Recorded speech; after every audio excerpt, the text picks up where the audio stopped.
नमस्कार मित्रांनो, वंदे मातरम. वास्तवावर बोलू घेतले म्हणजे शृंखलेमध्ये पुन्हा एकदा आपलं सगळं. मी आपला मित्र राजेश वासंती पवार. मित्रांनो, मी या माझ्या व्हिडिओला शीर्षक काय दिलं आहे तर महाभारतातील जे युद्ध झालं त्या युद्धाशी आणि वेनेझुएलाच्या या राष्ट्राध्यक्ष अपहरण झाले त्या अपहरणाशी काय संबंध आहे, त्याची पुनरावृत्ती होते का? म्हणजे वेनेझुएलाच्या त्या राष्ट्राध्यक्षाच्या अपहरणाची आणि महाभारताच्या युद्धातील प्रसंगाची पुनरावृत्ती होते का, असं त्या माझ्या व्हिडिओला मी शीर्षक दिलं. आता हे जे तार त्याच्या कड्या एकमेकाशी कसे जोडतात त्याच्यावरती आज आपण चर्चा करणार. मित्रांनो, हे वास्तव समजून घेणं गरजेचं आहे. जेवढ्या गोष्टी आपल्याला जटिल वाटतात तेवढ्याच त्या गोष्टी समजण्या इतक्या आपल्यापासून दूर नसतात. फक्त आपण त्या शोधण्याचा प्रयत्न करत नाही, त्याचे तार जुळवण्याचा प्रयत्न करत नाही, त्यांची कडी जुळवण्याचा प्रयत्न करत नाही. त्यामुळे ते आपल्या लक्षात येत नाही. आपण म्हणतो की 2 महायुद्ध घडलेली आहेत, पहिलं आणि दुसरं युद्ध, आणि आता तिसरं महायुद्ध आता होऊ लागले. नाही मित्रांनो, पहिली एक महत्त्वाची गोष्ट लक्षात घेणं आवश्यक आहे. तर पहिलं जे विश्वयुद्ध महायुद्ध घडलं ते म्हणजे महाभारताचं युद्ध, विश्वयुद्ध. ते पहिलं विश्वयुद्ध या भूतलावरती, या धर्तीवरती पहिले झालेलं आहे, घडलेलं आहे. मित्रांनो, आता तुम्ही म्हणाल ते महायुद्ध कशा का प्रकारचं आहे? कारण पूर्वी ह्या, आता आपण त्यांना राष्ट्र म्हणतो, त्याला पूर्वी जनपद म्हणायचे. अनेक जनपद एकत्र आले आणि त्यांनी 2 विभागामध्ये ते वाटले गेले, अनेक जनपद, आणि त्यांनी एकमेकाच्या विरोधात ते युद्ध केले. म्हणजे एक पांडवांच्या सोबत होतं आणि एक कौरवांच्या सोबत होतं. त्याला आपण राष्ट्र म्हणत नव्हतो तर जनपद म्हणत होतो. हा शब्द तुम्ही ऐकलाच असेल पुराणामध्ये किंवा त्या इतिहासामध्ये.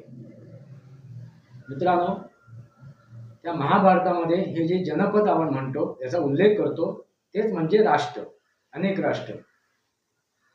आता हे अनेक राष्ट्र जेव्हा एकत्र आलेत आणि त्यांचे 2 विभाग झालेत आणि त्या 2 विभागांनी एकमेकांच्या सोबत युद्ध केलं, याचा अर्थ काय झाला? सरळ साधी गोष्ट म्हणजे विश्वयुद्ध होतं. ह्या भूतलावरती पहिलं घडलेलं विश्वयुद्ध म्हणजे महाभारताचं युद्ध. आणि हे महाभारताचं युद्ध कोणी लीड केलं होतं, कोणी नेतृत्व केलं होतं, ते कोणी घडवलं होतं? तर श्रीकृष्णाने. आणि ती कृष्णनीती होती. मित्रांनो, कलियुगामध्ये सुद्धा हीच कृष्णनीती वापरावी लागणार हे श्रीकृष्णाने आपल्या गीता रहस्यामध्ये सांगितले आहे. आणि त्यानुसारच आपल्याला या अधर्माशी युद्ध करावे लागेल, 2 हात करावे लागतील. तरच धर्म जिवंत राहील, शाश्वत राहील, जागृत राहील. आता धर्म आणि अधर्माचं युद्ध सुरू झालेलं आहे आणि 4थं महायुद्ध सुरू आहे. आपण म्हणतोय की अजून 3रं महायुद्ध सुरू झालेलं नाहीये, काही दिवसानंतर सुरू होईल, काही वर्षानंतर सुरू होईल. नाही मित्रांनो, हे युद्ध कधी सुरू झालेलं आहे, आता त्याची सुरुवात आहे. त्यामुळे त्याचा वेग, त्याच्या मर्यादा अजून त्याप्रमाणे ओलांडल्या गेलेल्या नाहीत, ते भीषण झालेलं नाहीये. म्हणून आपण त्याला काय म्हणत नाहीये की हे विश्वयुद्ध म्हणत नाहीये. मित्रांनो, आजच्या घडीला 2 विभाग पडलेले आहेत या विश्वातील अनेक राष्ट्रांमध्ये. आता फक्त नक्की ठरवायचं आहे की कोण कुठल्या बाजूला आहे, कोण कोणच्या सोबत आहे, कुठल्या ताकदी सोबत आहे, हे फक्त ठरायचं आहे. त्याच्यावरती शिक्कामोर्तब व्हायचं आहे, बस एवढंच बाकी आहे. आणि बहुतांशी तो शिक्कामोर्तब झालेला पण आहे. 2 गटामध्ये हे आता युद्ध लढलं जाते. मित्रांनो, आता 2 गट कोणते आहेत ते आता प्रकर्षाने आपल्याला लक्षात येत नाहीये, स्पष्टरित्या आपल्याला ते लक्षात येत नाहीये. त्याचा आता त्याच्यावरती जी हे आहे, माती आहे, धूळ आहे, ती आता पुसली जाणार आणि स्पष्ट होणार कोण कोणाच्या बाजूने उभा आहे, कोण धर्माच्या बाजूने उभं आहे आणि कोण अधर्माच्या बाजूने उभं आहे.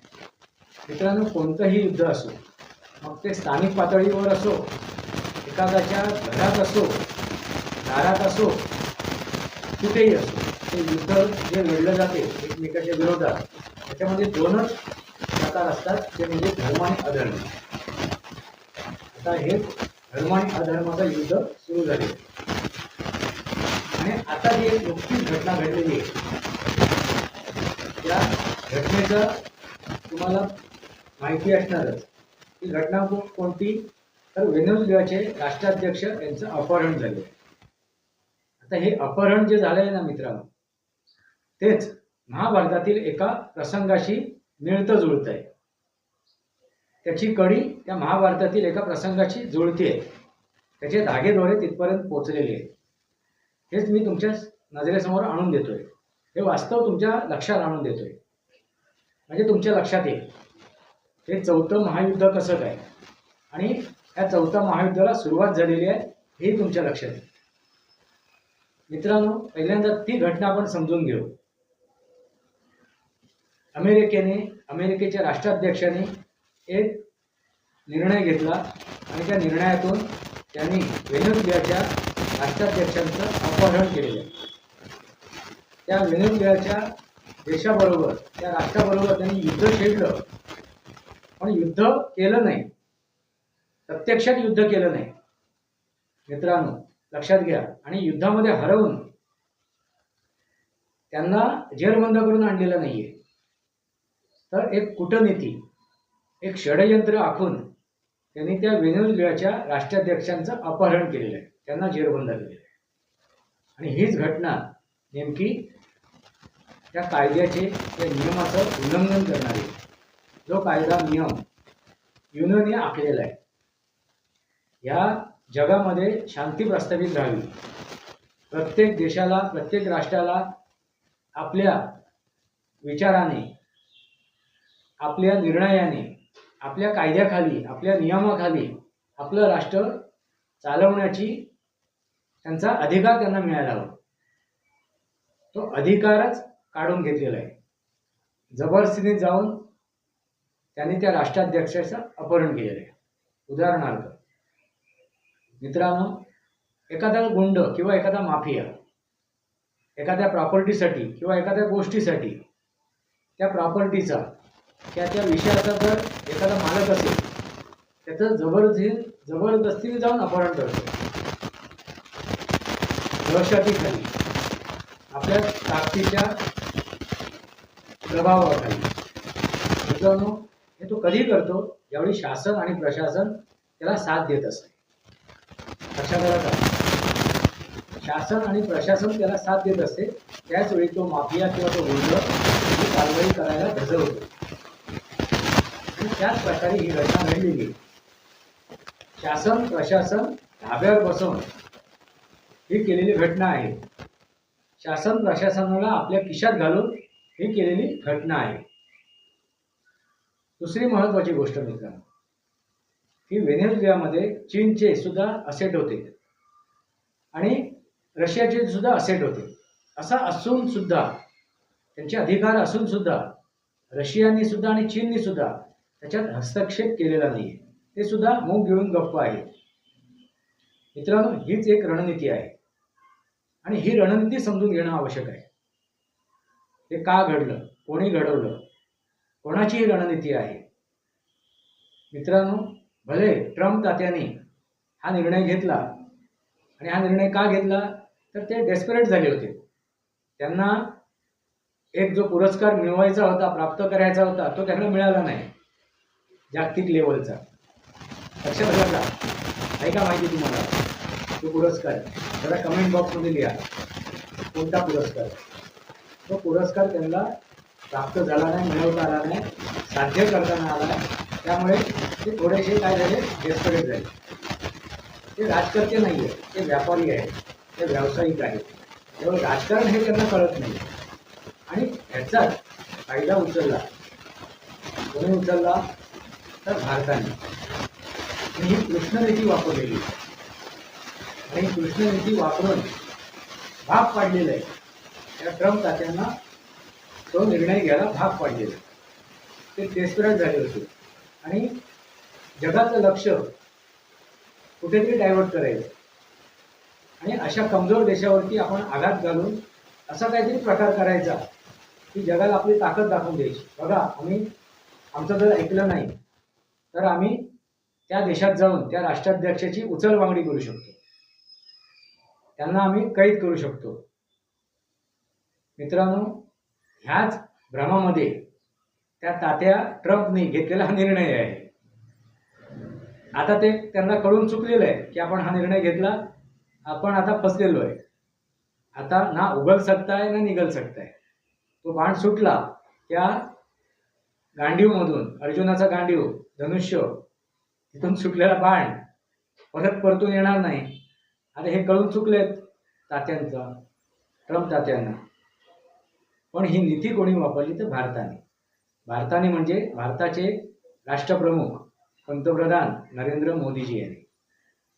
मित्रांनो, शेवटी आज सगळ्यात जे तुम्ही भारतातील राजकारण बघताय, भारतीय जनता पार्टीचं राजकारण बघताय, नरेंद्र मोदीजी जे राजकारण बघताय, ते राजकारण नक्की कुठल्या बेसवर आहे तर कृष्ण नीतीवरती. आणि ती कृष्ण नीती नरोवा कुंजरोवाकडे आता वळलेली आहे. जर त्या अधर्माला निपटून काढायचं असेल तर अधर्म, कायदा आणि नियम धाब्यावर बसून जे आजपर्यंत या जगावरती राज्य करत आलं, तर ते कायदे आणि नियम तुटणं आवश्यक होतं. आणि ते कायदे आणि नियम आता तुटलेले आहेत. मित्रांनो, लक्षात आलं का? आणि ते सुद्धा ह्याच डीप स्टेटनी युनो हा एक संघटना तयार करून हे कायदे आणि नियम जगाच्या माथ्यावर बसवले होते. उद्या सकाळी युनो ही संस्था जर डिझॉल्व झाली, नेस्तानाबूत झाली, तर तुम्ही आश्चर्य व्यक्त करू नका. आणि ते होणं आवश्यक आहे, कारण ती जी संस्था आहे ती स्थापन करणारे हे डीप स्टेट आहे, म्हणजे पाताळ यंत्रे. आता या पाताळ यंत्र्यांच्या हातून ही सत्ता काढून घेणं आणि या जगावरती शांती प्रस्थापित करणं आवश्यक आहे. आणि त्यानुसारच आज भारत सरकार काम करते.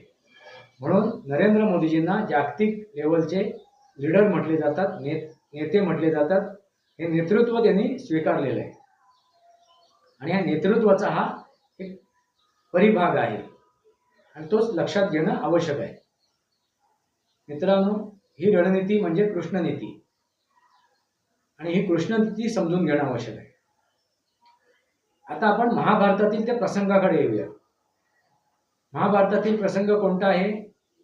ह्यासारखाच घडलेला, म्हणजे अगदी 100% तसाच नव्हे, पण काही अंशी कायदे आणि नियम मोडण्यासाठी जो प्रसंग घडवला गेला तो म्हणजे अभिमन्यूचे हत्या.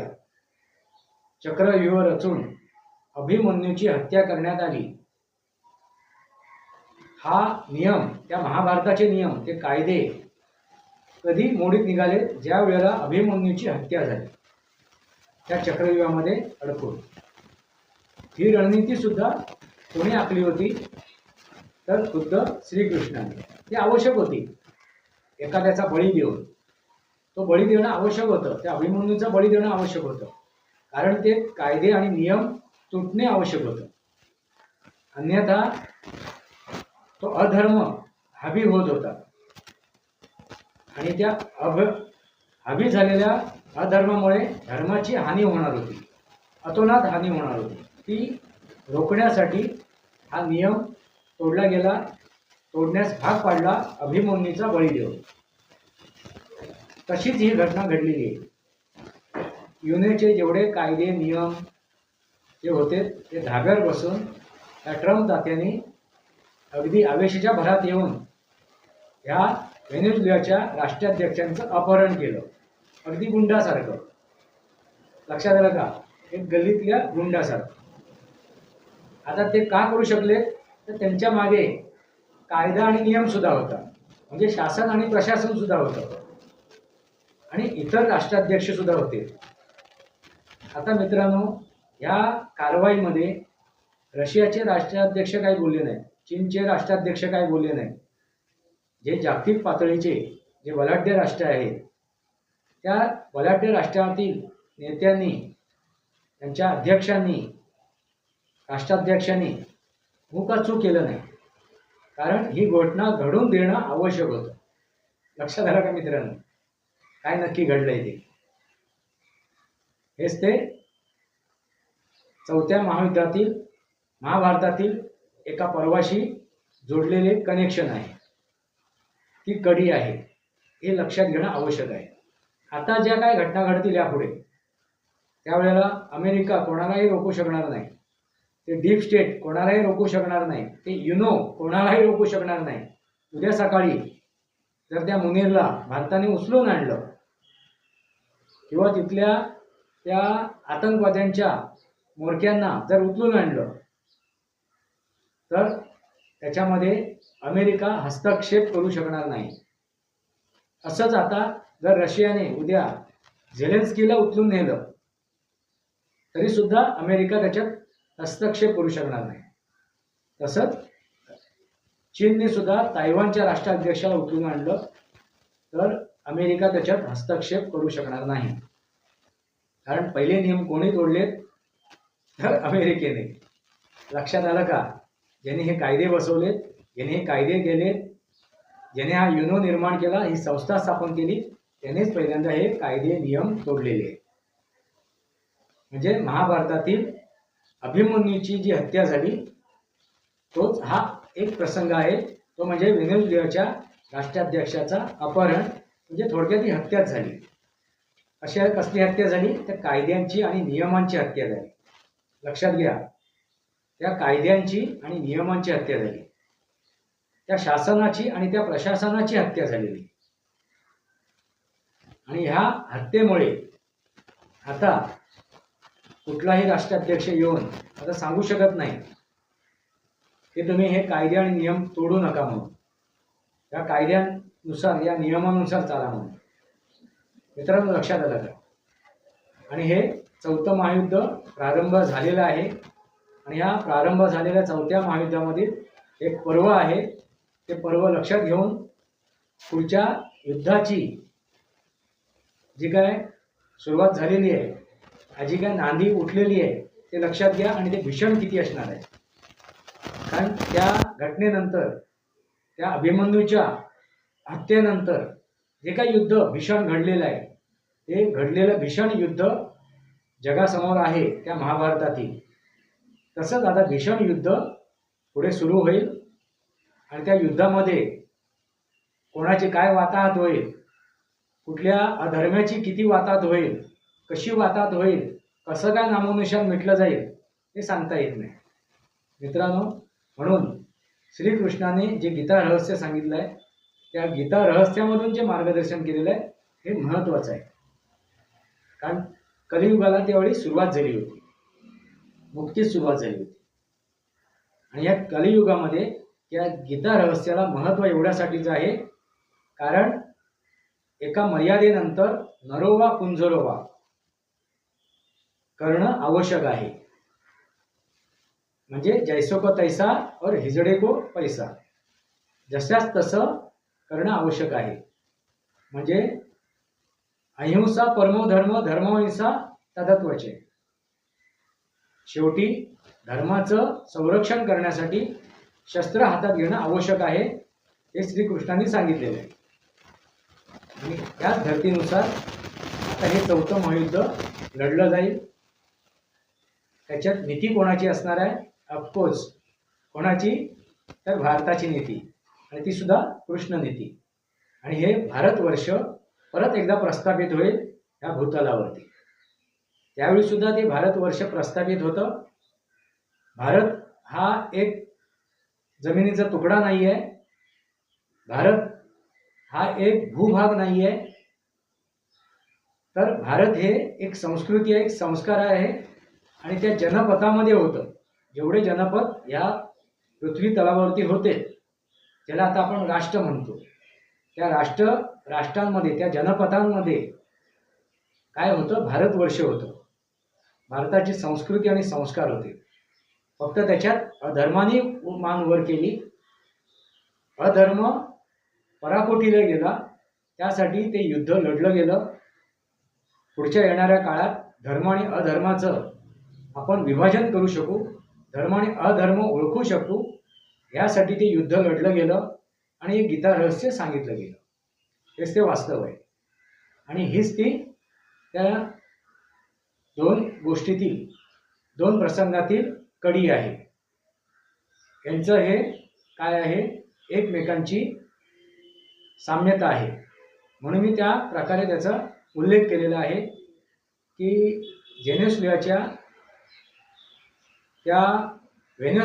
त्या राष्ट्राध्यक्षांचं जे काय अपहरण झालेलं आहे, त्या अपहरणाची जो प्रसंग आहे त्याचे तार, त्याची कडी महाभारतातील एका प्रसंगाशी जोडली जाते, त्याची पुनरावृत्ती होते आणि हे वास्तव समजून घेणं आवश्यक आहे. 4थं महायुद्धाला प्रारंभ केव्हाच झालेला आहे, फक्त त्याची भीषणता आपल्याला आता जाणवत नाही आहे.